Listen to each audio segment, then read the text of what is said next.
Hi everyone, Janie here. Welcome back. I have an amazing treat for you guys today. This is Michael Glassman. He is a landscape architect in our area, the Sacramento area of California. Michael's home and garden was on the Pence Gallery Garden Tour with me, and he has kindly allowed us to come and take a peek inside. I've taken a little look, you guys. It is one of the most beautiful, I don't even want to say garden because you'll see what I'm talking about. It's the whole thing. The whole shebang. It's gorgeous, and it's so well thought out, and it is amazing. You have a landscape architect firm in Sacramento. It's called Michael Glassman and Associates. Michael Glassman and Associates. I will put all the information down below if you live in the area. I mean, this is really good. This is really good. And Michael said, he was telling me that views from the inside out, because we're in a neighborhood here. You can hear the garbage truck down the street. This is not some 10-acre piece of property or anything. You're in a neighborhood kind of like I am. Yeah, we're in a suburban neighborhood where views are important, but you're going to see your neighbor. You're going to be right next to your neighbor. And so you need to think about shielding it, giving yourself privacy, and creating this indoor-outdoor feel. The ideas that he has and the things that he's implemented in his home are incredible. So I cannot wait to show you guys. Let's get started with the outside. Now, I did bring my microphone to mic him up, but I forgot the card at home, so that's my bad. But Michael talks pretty loud, so I think you guys will be able to hear him. So, when did you move here to this home? We moved about 4 years ago, and it's been a process. I mean, when my wife and I looked, there were kind of requirements that I wanted. I wanted no neighbors in the back. I wanted kind of an open area, which is not that possible. It's hard in Davis. It's hard in Davis. Yep. I wanted a house that had lots of projects. It's because I've got ADD, and so I constantly like to stay busy. And I wanted a house, and you'll see from the video, that had a little bit of architectural integrity, but at the same time, I wanted projects, lots of things to do. So the very first thing I did was the backyard. And then for a year, the front yard stayed vacant. I mean, all that was here when we moved here was there was the Chinese tallow, and that was a beautiful tree. It's the biggest mess you will ever face. I mean, when it flowers, you have yellow pollen and bees everywhere. The bees are good, the yellow pollen isn't. Not so much. And then there was a dead lawn.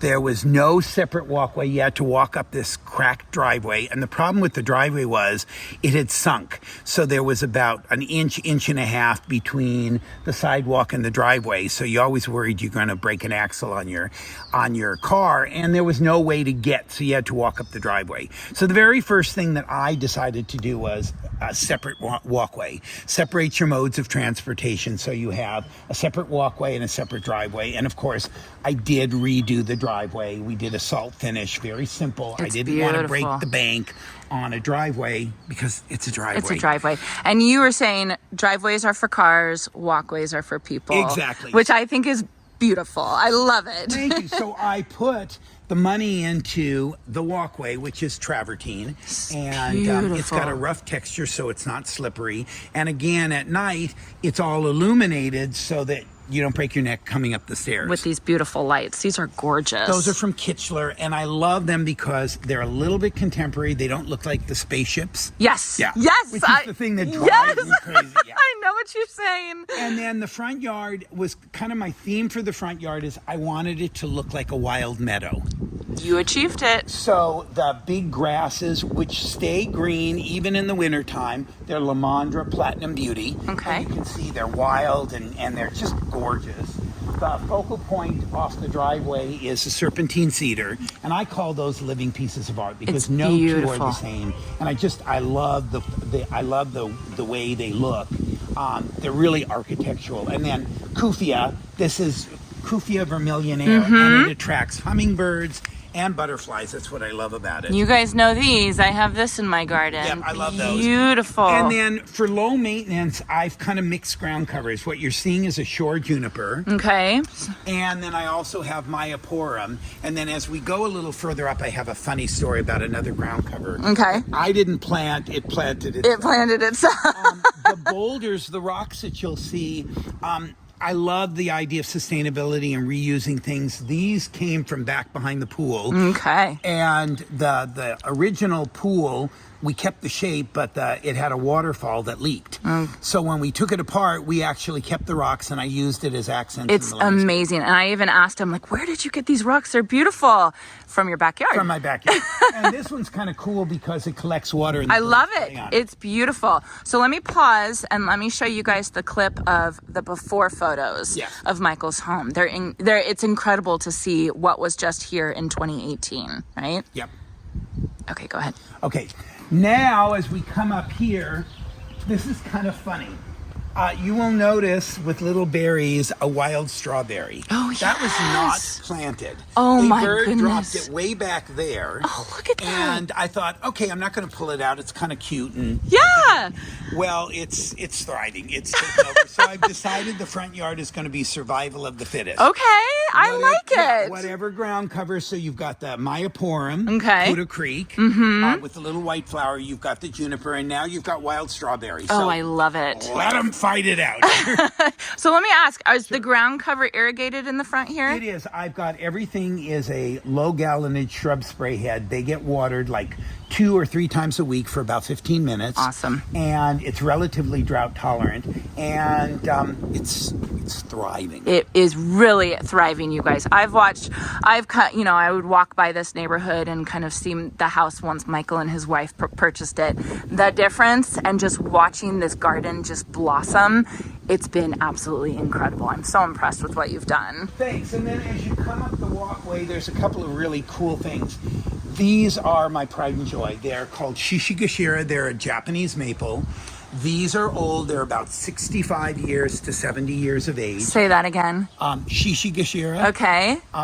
Shishigashira. And how old are they? 65 to 70 years. That's amazing. These were specimens that were actually grown in Oregon, and then they were sold to a wholesale nursery in Sacramento. I brought them in with cranes to set them, and they're full grown. They'll never grow bigger than this. Oh my goodness. Look at they're the perfect height in they're front the of perfect height. Because you're still going to get the light, you're still going to get the sun. Oh, what a good choice. Absolutely beautiful.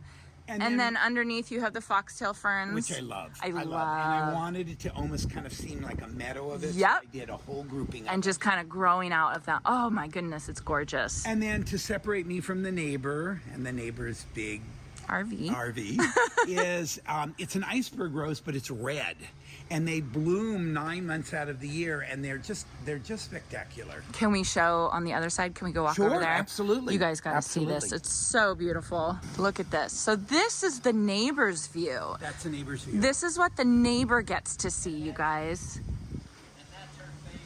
Oh. Neighbor just says it's his wife's favorite flower. So talk about borrowed landscapes. My goodness, you're a good neighbor. Okay, so I have a funny story. Okay.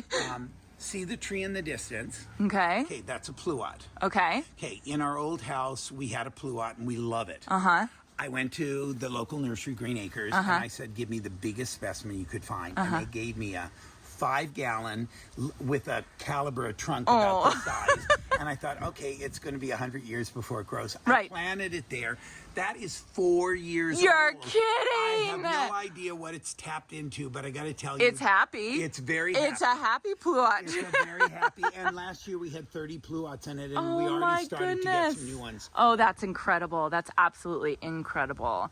One thing I love about Michael's home is that every single plant, every piece of art, you guys will see, it was planned down to the detail, which is incredible. Absolutely incredible. All right, so let's head over to the other side of the driveway. So one of the things that I didn't like about the house, but we didn't have a choice, was that the garages are in the front. And so this house had these massive garages. So one of the things we did was I hired a friend who does faux art.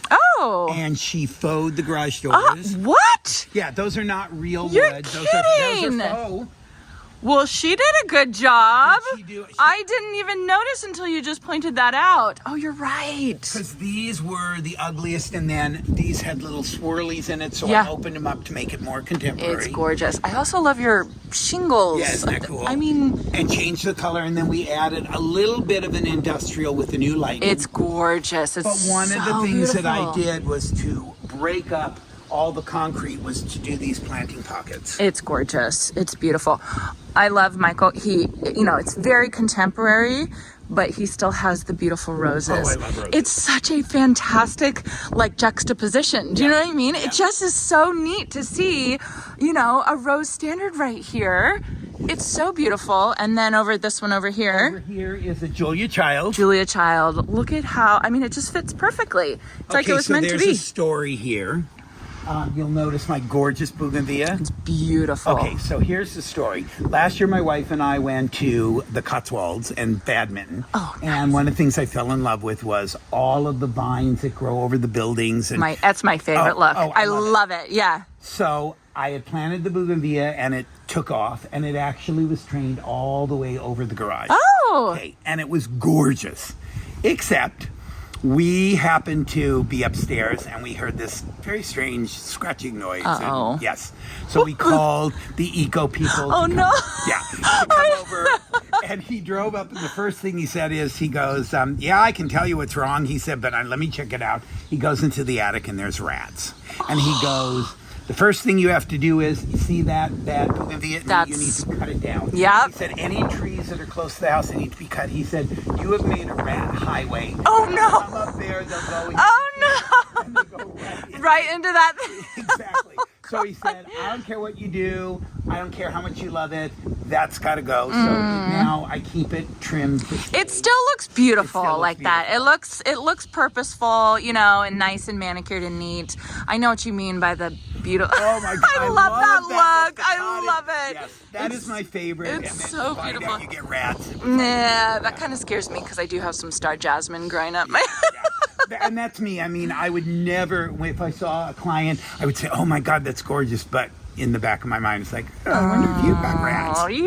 Oh, make sure you seal up every single spot. Exactly. Oh man! All right, can we go inside and see Sure. the views? Sure. Oh yes. Oh, as we go to the front door, the one thing, I didn't like a blank wall, so we created this trellis with jasmine, and then this is a piece of art. It was done by a client of mine. Her name is Lindsay Philby, and it's really cool. It's just incredible. stained glass pieces, so that you get a pop of color. It's like a secret, it's like, what is that? Oh, it's beautiful. Hidden in the jasmine. Absolutely gorgeous. So thank you for letting us come inside your gorgeous home. It is incredible. And who are these? Yes, this is Kibo and Brody. Kibo and Brody. And Kibo and Brody have made some landscape design choices themselves, right? Absolutely. We'll show you guys that. First thing I want to show you though, over here, look at this. So this is something I think you have a special touch. I really do, which is the vistas, the views, paying attention to that. To me, it's really important because we spend so much time inside as well as outside, that there's an interaction between the inside and the outside. So one of the things that people say is, how do you get started? Besides problem solving the problems that, whether it's drainage or whether it's views, would be to find out what's your style, what are your colors, what are the things that you like inside, and kind of pull them to the outside. So in here, this is kind of an interesting thing. This used to be, in fact, I will give you, before I leave, some of the before pictures. Okay. This used to be 2 doors, and they opened up to nothing. To nothing. It was just an ugly fence. So what we did was we took the doors out, made this windows, and then I created this secret garden. And as you can see, a piece of artwork that's called The Swimmer by Donna Billick. Podocarpus that blocks out the neighbor. It is just, you walk in and your eyes are drawn to the art. And then what I love is the red. I mean, oh my God, you don't even notice the house next door or even the fence, right? Right. And the fence, one of the things that you and I talked about was the whole idea of, if you stain the fence this dark color, and not a paint, but a stain, the fence disappears and the plants in front of it pop. Gorgeous. No, This door? Oh, the door. It's an old temple door from Bali. It's about 200 to 300 years of age. And from every home I've been in there, I take it with me. I don't blame you. It's absolutely gorgeous. And then you can see, as you said, you love the red and the orange. Well, these used to be planted in the ground, but Brody, one of the dogs, he sits on it, he pees on it, and he kills them. So what I found was I want to be able to see this gorgeous foliage and color. So I put them in horse troughs right under the windows. He leaves the raised planters alone. They're thriving because they've got incredible drainage. And you can see when you first come in, that's what you see. Now, did you fill the horse troughs all with soil? All with soil, so it goes all the way down. They've got drainage and rock on the bottom. They've got drip irrigation, so I don't even have to go and water them. Oh my goodness. And it's great because things are thriving and he leaves them alone. And this is pretty shady. So this is very shady. What is this back here, Mahonia? Mahonia soft caress. Oh, it's beautiful. And then you have the Acorus in the back with the yellow. And then I love Coleus, and I also love this color Impatient. It's gorgeous. And then it's in beautiful. the fall planter, I planted, in the side yard, we have a collection of Japanese maples. So that's a red dragon. Okay. Over on the other side is a coral bark Japanese maple. Oh, beautiful. One of these is on my wish list. Yes. And then on the other window is a Siryu, a Japanese maple with a very lacy, beautiful leaves. It's just incredible. See what I mean? Like every window has been thought of what the vista is going to be. It's amazing. It's beautiful. Thank you. And then this indoor plant. It's a fishtail palm. I've been babysitting it and growing it for about 9 years. And you can see it's thriving. It's so happy. It's incredible. It's 30 feet tall? Yeah, about 30 feet tall. Oh my goodness. Okay, I know this is the garden channel, but I have to look at this gorgeous lighting installation. Yeah, these were old drums that we found in an antique store, and they weren't lamps or anything, but I thought, what a great chandelier. So it's amazing. I did a design, gave it to the contractor, and I have to show you guys from this way, because the whole look, it's just beautiful. It's absolutely beautiful. And then the one by the front door, is that one too?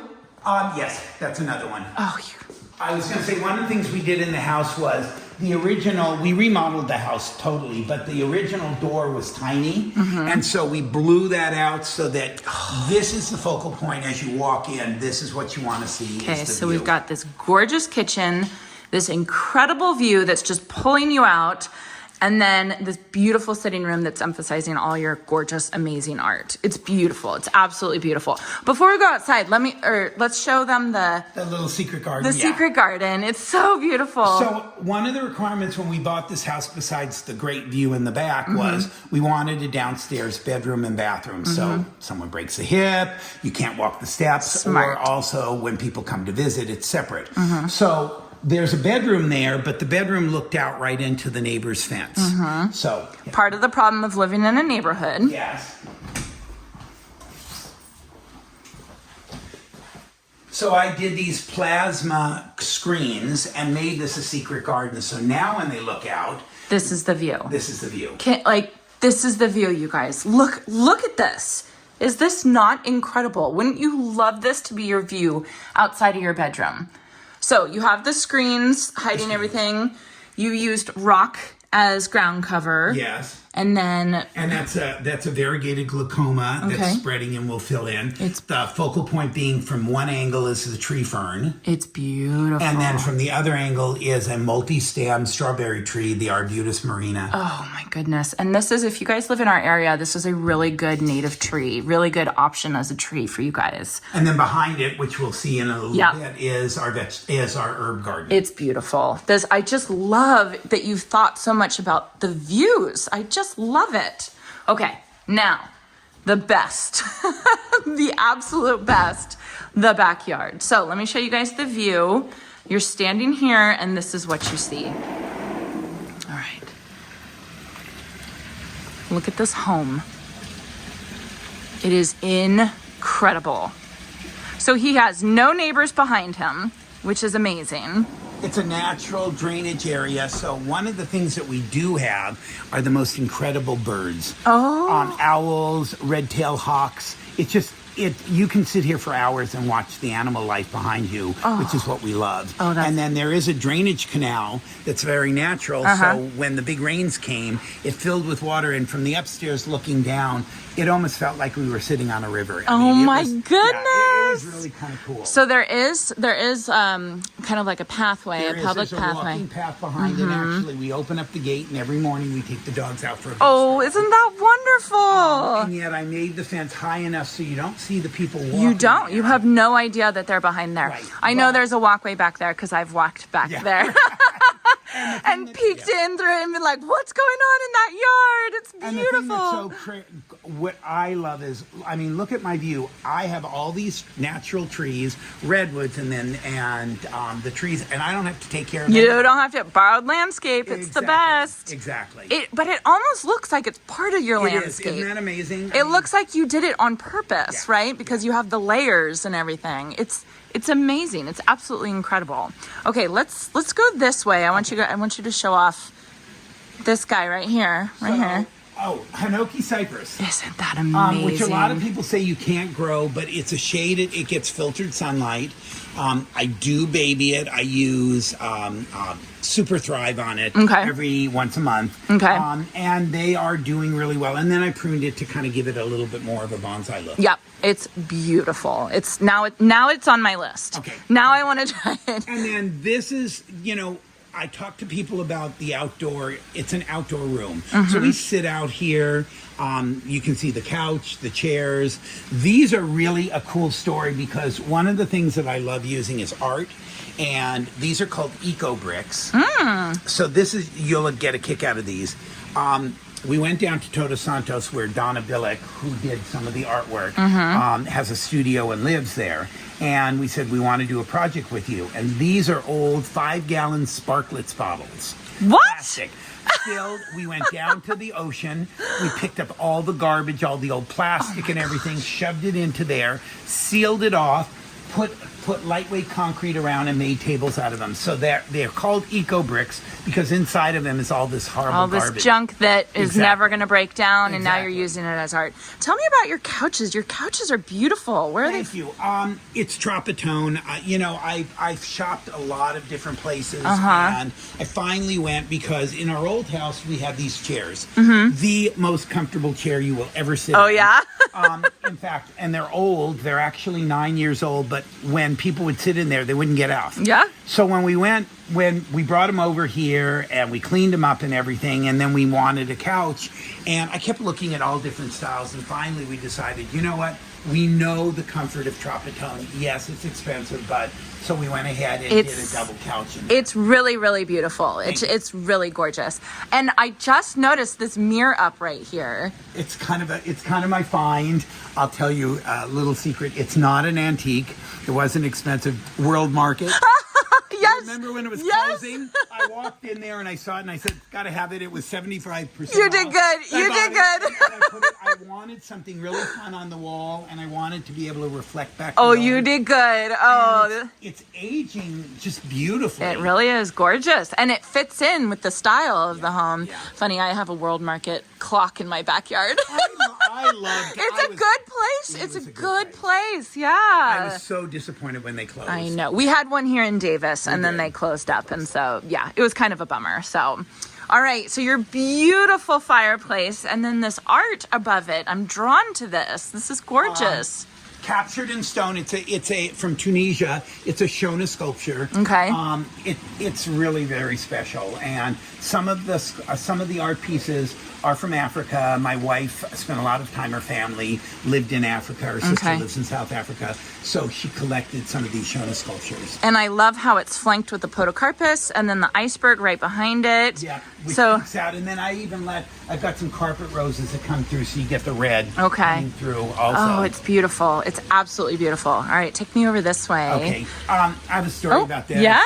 Okay. So people ask me about the chess set. About 25 years ago, I had a garden store. It was called the Garden Gallery. Oh. And we used to design furniture and one-of-a-kind pieces. And this is 25, almost 30 years ago. A couple came in because we would have a lot of stuff made for us in Mexico, all handmade. Oh, wow. So a couple came in and said, could you make a chess set and design something for it? And I said, absolutely, but it's going to be really expensive. And they said, we didn't care. So I sat down, designed the board, It's beautiful. designed each one of the pieces, and had it made. That's 25, 30 years ago, never to see it again. People were thrilled. They paid the bill. About 6 months, 8 months ago, I was walking through doing a consultation in Sacramento. A woman was buying a home for her mom, who was now going to be moved from a home to a private residence where she was going to have a caretaker.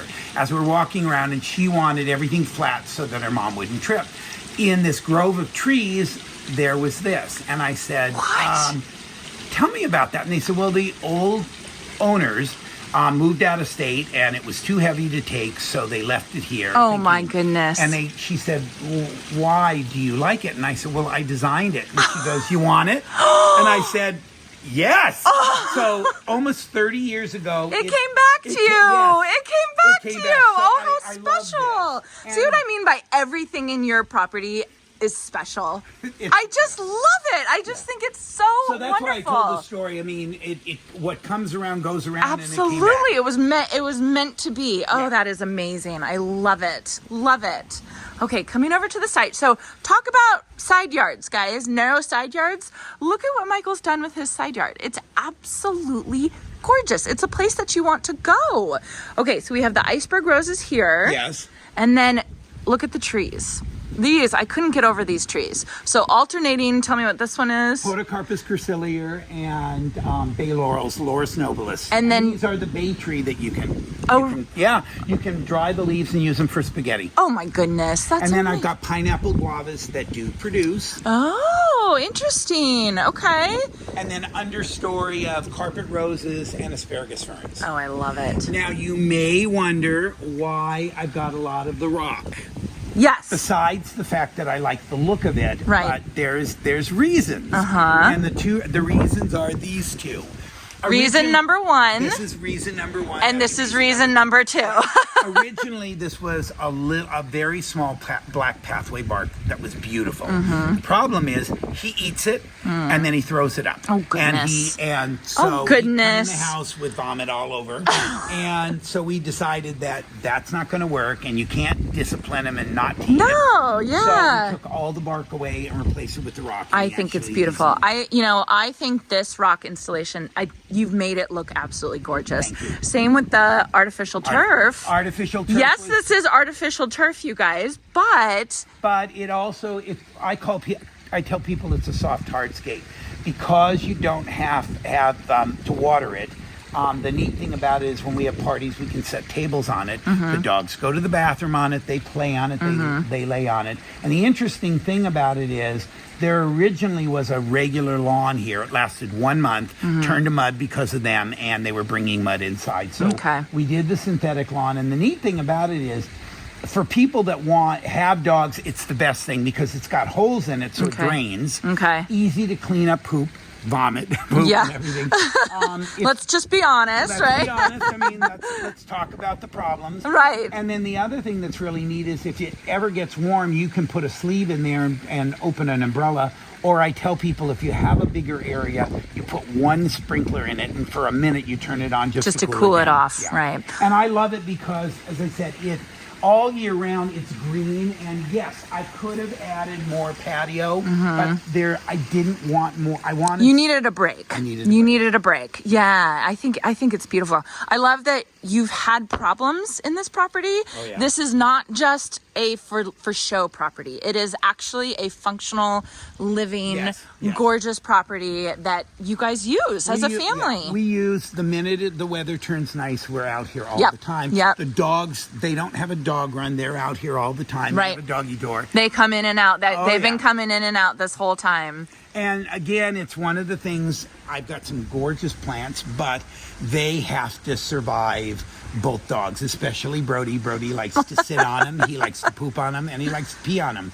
So some of the tried and true plants that most people say, oh, indestructible, they've died. After a month of being peed on, they just turned brown. And they've been proven wrong. So I will tell you, you'll see a lot of roses. The roses are great because he hates because of the thorns. Tell me about this beautiful one right here. I love it. this is it's a wine-colored iceberg. It's not being cultivated right now. It's an iceberg, you guys. This is an iceberg rose. So you rely heavily on icebergs. I do. You like them? I like them because they're workhorses. Yeah. Most people don't have the time to really cut and do it. Yep. These, once a year, you can cut them back or you can shape them. They bloom 9 months out of the year, and they're constantly blooming. They're They're so gorgeous. So we can't get this one anymore. No, but you can get the white, you can get the red. Probably they will eventually bring it back. And you can see as you look around, there are, I've got the salvia starting to bloom. The yarrow's already doing well. It's beautiful. Back there, it hasn't bloomed yet, but it's blue plumbago. Oh, yep. I love that one. Vitex I just added. Beautiful. That one and over there. And then, again, I took out the yucca. There's some things in the front that are thriving, but when I put them back here because of the dogs, like there was a lot more lamandra, and it's slowly being killed off by the dogs. Yeah, So just a couple left. Yes. I'm changing to the carpet roses because they leave those alone. What is this, Buddleia? That's a Buddleia, but a new variety. It's called Pugster Blue. I love yes, it. yes. I'm hoping, these are new, I'm hoping that the dogs leave them alone. We'll see. So I've learned a lot, I just have to say, because I do a lot, with my clients and that they have animals, I'm learning for my own what things survive and what things don't. So it's a really good learning. It's really interesting because that's definitely a big issue a lot of people have. Yeah. Not just dogs, but kids and all, and you can figure it out. You can find out. And you planted a whole bunch of stuff that didn't survive. Like juniper. Oh yeah. Juniper, I planted some junipers for a low-growing ground cover. There were like 10 of them. There's only one left. It doesn't survive. Reason number one. Reason number two. Peas on it. But it's just good to hear that even a award-winning landscape architect messes up, and it's okay. It doesn't matter. You have to tell people, and that's what I say. It's a learning experience. Yeah. It's not nothing, especially with plants, is set in stone. Thank you. I love hearing that from you. Whereas the artwork set in stone. This one is called Rites of Spring. Okay. It's an original by Donna Billick. I fell in love with it. It's just such an unusual piece. So you have a lot from Donna Billick. I do.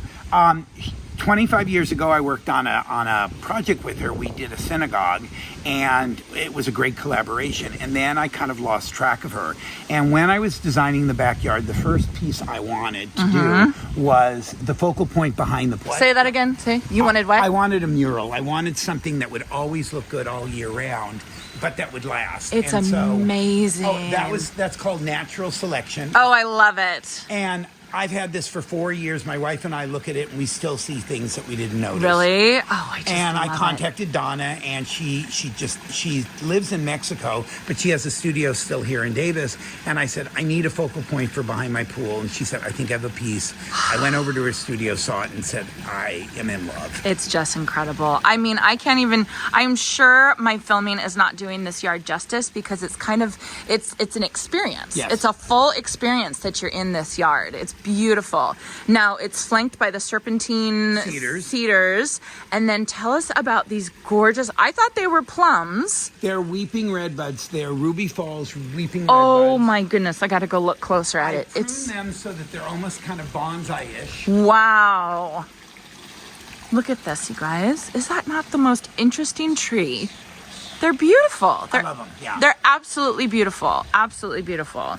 And then my pots, you can see I wanted something evergreen, but something showy. The pots kind of have a raccoon look to them. I love those. I love it. And I planted them with the poodle juniper. I love it. Look at this. This is wonderful. This is wonderful. And Michael likes to shop at Green Acres as well. I do. I love Green Acres. We love Green Acres. Tell me about this beautiful piece. This is called Totem, and it was done by Wes Horn. Oh. And again, I happened to see it and just said, I have to have it. I love it. You can see the toad, the turtle, the dog, the whale, and then there's a blackbird. And the blackbird. Oh, I just love it. I love it. I love it. And it's funny because art, a lot of people don't think about it, but adding art to the yard, it's something that all year round it looks great. At night, they're all illuminated. It's something that even if your yard is kind of going dormant, adding art is so special because it gives it another dimension. That's such good advice. I'm taking notes in my mind of like what I need to add to my garden when my garden goes to sleep in the winter. It's like, I gotta get something, you know? It's just amazing. All right. And then we do have a couple of other interesting pieces. One of the things that I did, I'm a big proponent of outdoor dining, outdoor cooking. So I had designed this big, large outdoor kitchen. Look and at this. It's a combination of, we set food here so that when we have fundraisers or people over, it can become a buffet table. It also is a great place to sit and eat. And you fundraise pretty heavily for the food bank? We do, for the food bank. In fact, once a year we have a big Halloween get together.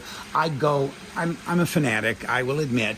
I have a storage unit filled with Halloween animatronics. Oh, I love it. Every year is a different theme. In fact, this year you can come. It's going to be Halloween scary movies. You can come as the famous Hollywood couples. Oh, I love it. I want to come so bad, Michael. I'm going to do a scene of the birds. There's going to be Frankenstein, everything.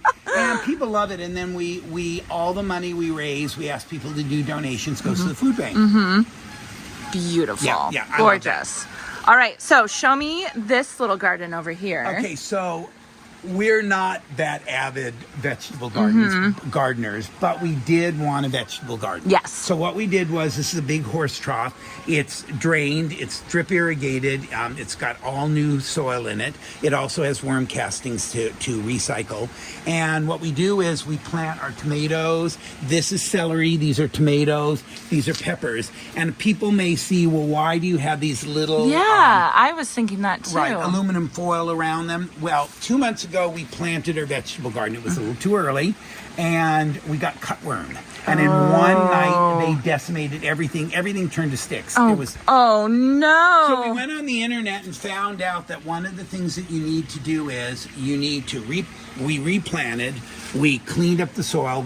They say if you put the aluminum foil around it, it helps with the bugs. We planted the marigolds. The marigolds in here. So this is just kind of a piece of foil that you just wrapped around? Just wrapped around and that's supposed to help it. Okay. And then we spray them at night with insecticidal soap. And so far, it's been about a month. They look beautiful. I mean, your tomatoes look better than my tomatoes do. Yeah. So you're doing good, whatever you're doing. So whatever so far, they are surviving. They're beautiful. This looks so good.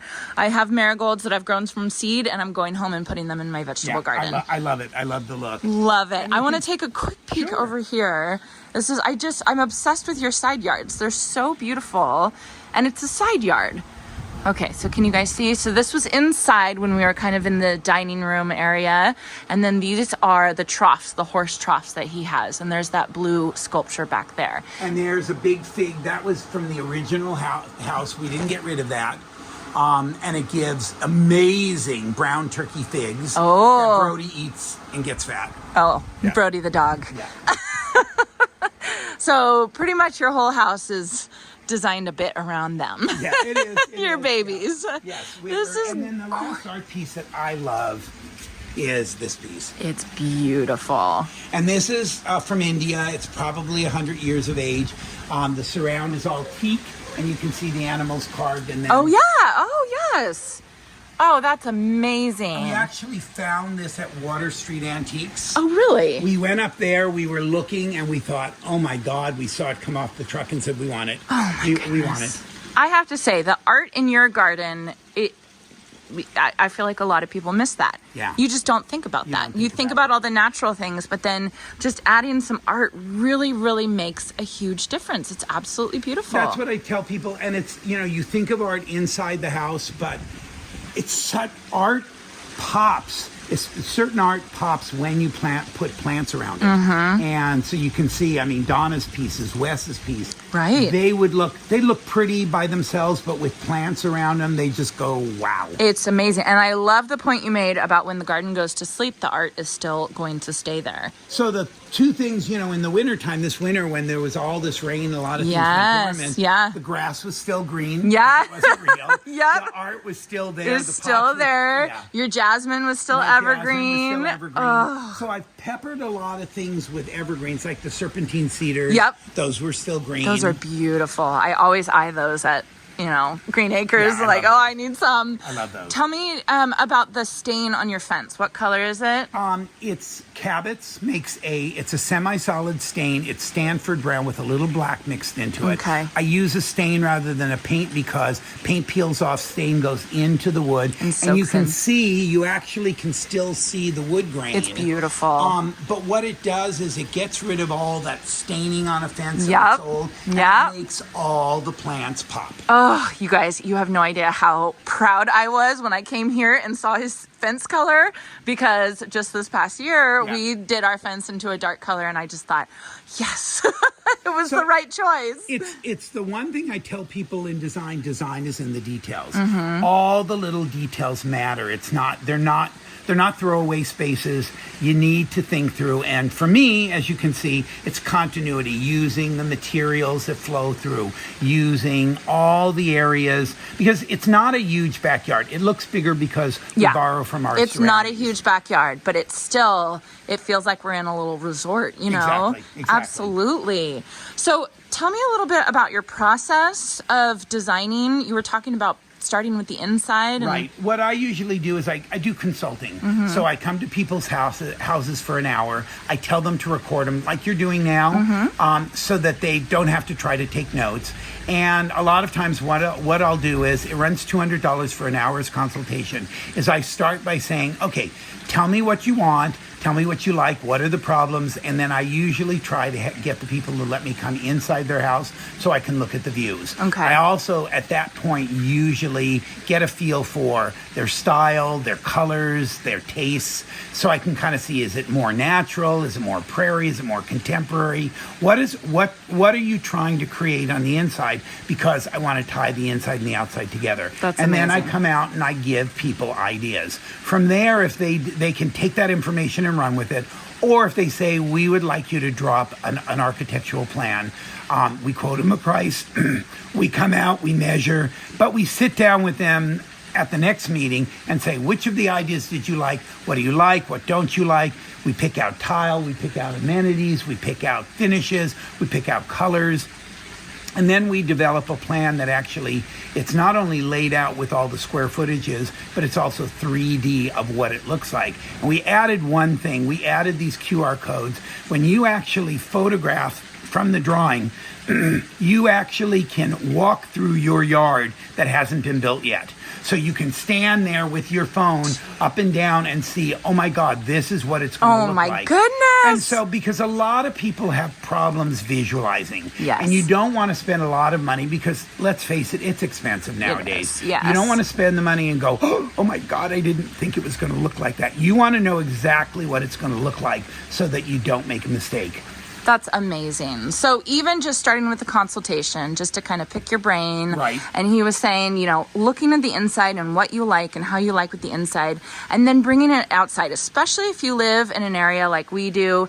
Zone 9, we spend so much time outside. Yes, we do. It is an extension of your home, absolutely. So having a landscape architect firm that thinks about that, I think is really, really huge. And what we do is landscape architecture, landscape design. It's very important, to think about landscape design in terms of my number one thing, I have to tell you, function, aesthetics number 2, and then problem solving. Function, it goes with problem solving. So a lot of times I have older clients, and the first thing that they have a problem is that the house is higher, so they have all these steps. None of us navigate steps well, so people fall. So what I try to do is, at least if you're not going to raise the patio, you at least will have a level space, nice and large, so that when you come out, you're not falling out of a door and falling down. When I did this, there was actually a step down here, and I brought this up, and I wanted to be able to open the door and come out all at one level. There was some definite drainage problems in this yard. Yeah. 80 dump truck loads of stuff out of this old concrete. It was kind of a nightmare. Wow, that's incredible, Michael.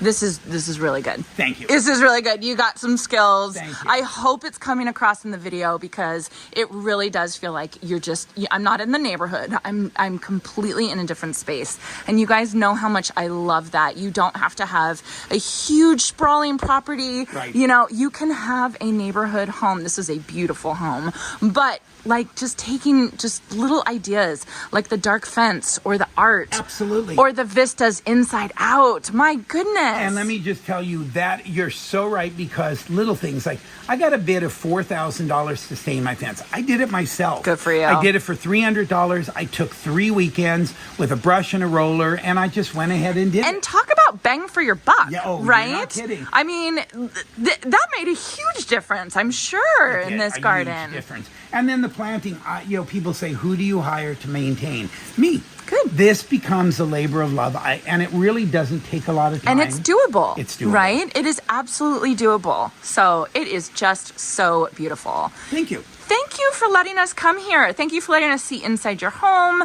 your yard. I appreciate your time so much because I learned so much from this, and I hope all of you guys watching this learn too. Thank you. So I will put all of your information down below in case you guys are local, consultations, anything, or even just to kind of stalk him online and see and get some ideas from Michael. Right. But I have a website and everything, yeah. Yes, yep, I absolutely love it. So it was an honor to be on the Pence Gallery Garden Tour with you. It was an honor just to be on the Pence Gallery. Right? Yeah. I felt the exact same way. I was so excited about it, and then just to be on the same tour as this garden, I'm over the moon. So thank you so much.